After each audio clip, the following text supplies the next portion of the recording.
Hello everyone, good evening and welcome back to my mini blog. তো আজকে চলে এসেছি একটা বিয়ে বাড়িতে। তা বিয়েটা হচ্ছে আমাদের পাড়ারই একটা দিদির বিয়ে। তো আমি আমার মা কাকির সাথে আসি, আমার দাদা তো আসে না, আমার মা আমি আসি। তো এই দেখো বিয়ের মণ্ডপটা সাজিয়েছে, ওই যে ওখানে ব্রাইড বসে আছে আর এখানে লোক বসে আছে।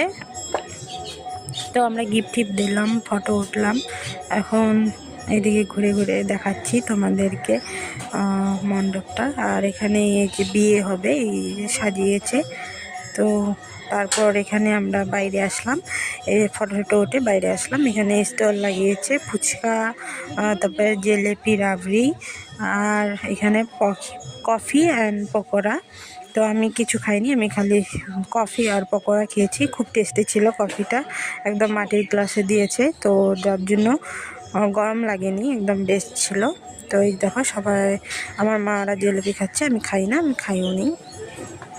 তো তারপর এখানে এসে পড়লাম। তো অনেক ভিড়, অনেক লোক হয়েছে। তো বেশিক্ষণ দেরি না করে চলে আসলাম, যেহেতু 10টার মতো বাজে, তো আমরা বাড়িও যেতে হবে তার জন্য। তো মা এখানে কিবা বলছিল, কাকে দেখাচ্ছিল, আমি চিনি না, তো তাকে দেখা। তো ফার্স্টে দিয়েছিল এখানে কড়াইশুঁটি, কচুরি, চানা মশলা আর একটা বেগুনির পকোড়া। তারপরে দিয়েছিল ভাত, ভেজ ডাল আর মিক্স একটা কোনো সবজি হবে। তারপরে কাতলা মাছের কালিয়া আর গলদা চিংড়ি মালাইকারি, আর দিয়েছিল মাংস, পোলাও আর চাটনি দিয়েছিল। তারপর সন্দেশ, দই, মিষ্টি দিয়েছিল। চাটনি আর সন্দেশ আমি খাই না, তো নিয়ে নেই, তার জানটুকুই।